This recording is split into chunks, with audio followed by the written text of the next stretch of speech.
So, do you have a favorite student, and is it me?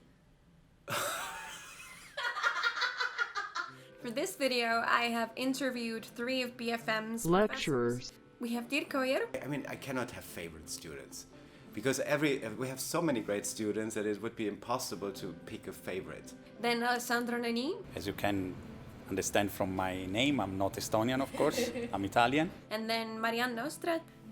Mul on üks situatsioon, millest ma ei taha eriti rääkida, aga olgu ma räägin.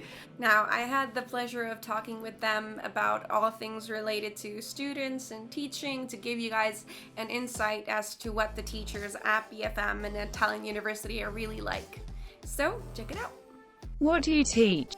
Film history, film language, like partly also script development and also communication and culture, and also partly also directing, so a mixed bag, everything. Cross-media production and transmedia storytelling.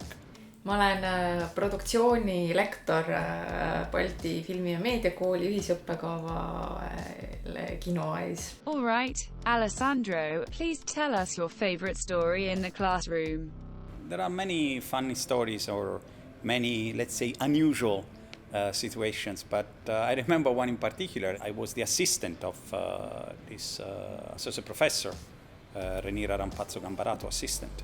It was Christmas time and she had to fly back to Brazil because she's Brazilian.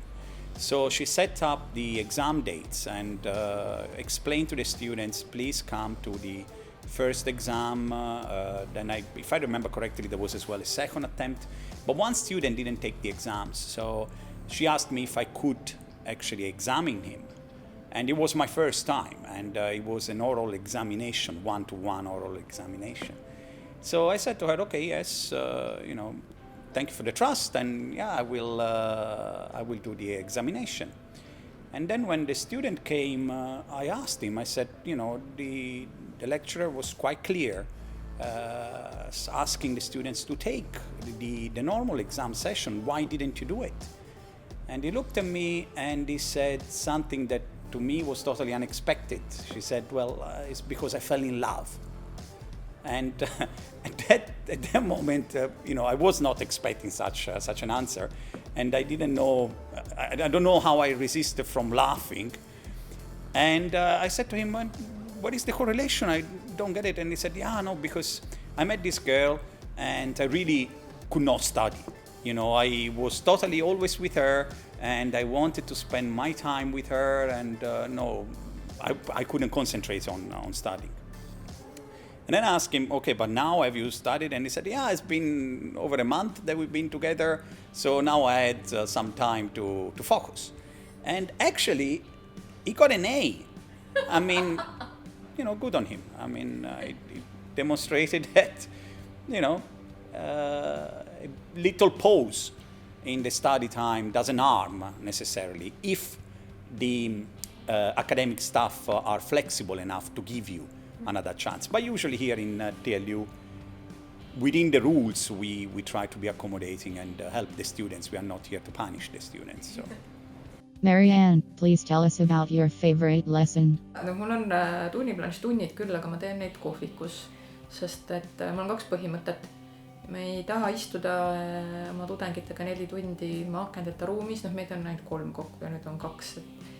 Et siis me teeme kohtumised kohvikus ja küll nagu kindlatel aegadel ja need on nagu selles mõttes ettevalmistatud nagu asjad, aga mitte sellises klassikalises loenguformaadis. Ja teine asi on see, et pärast seda 4-tunnist kohtumist me peame kõik naeratama ja olema inspireeritud, et inspireerima üksteist. Mul oli eelmise nagu kevadsemestri lõpus oli üks päev, kus ma olin ikka täitsa liimist lahti, sest ma olin ühe kurva uudisi saanud just ja nii edasi. Ja see päev ma lihtsalt ei jaksanud nagu olla õppejõud, et siis ma olin nagu inimene oma õpilaste maal 2 tüdrukuga. Ja rääkisin igasuguseid selliseid alternatiivseid meetodeid, mida ma oma tööks kasutan, et see oli hästi... Me tol päeval rääkisimegi palju lihtsalt inimeseks olemisest, mis on üldse väga palju oluline osa minu meelest sellest, mida ma õpetan või nagu üldse. filmide produtseerimise juures. See oli minu meelest võib-olla üks nagu parimaid loenguid üldse selle aasta jooksul, andis meile kõigile kõige rohkem. Dirk, any funny stories from the early days of BFM? I mean, in a way, a lot of, let's say, the BFM vibe was at some point when the BFM was in the südiste T, definitely a lot, let's say, wilder than it is here. And I mean, there are lots of stories that I've encountered that I don't even want to talk about. But I mean, when you have to imagine people were sleeping in the editing rooms. And they were basically, it was quite deserted place somewhere outside of Tallinn. And you arrive in the morning and you see people with their toothbrush in their mouth. There are lots of stories about whatever happened in the editing rooms stays in the editing rooms and not. But I mean, That's still the case. It's still the case. But here it's a. No, I hope you guys can come and see for yourself how lovely these people are in real life. When you come study or just say hi to them down the hall, say that Vivian introduced you guys, it'll all work out. If you'd like to know more about Tallinn University, then they have an Instagram as well as a Facebook page. I myself personally also have an Instagram page. It's at Vivian Films. I hope to see you there soon. Bye!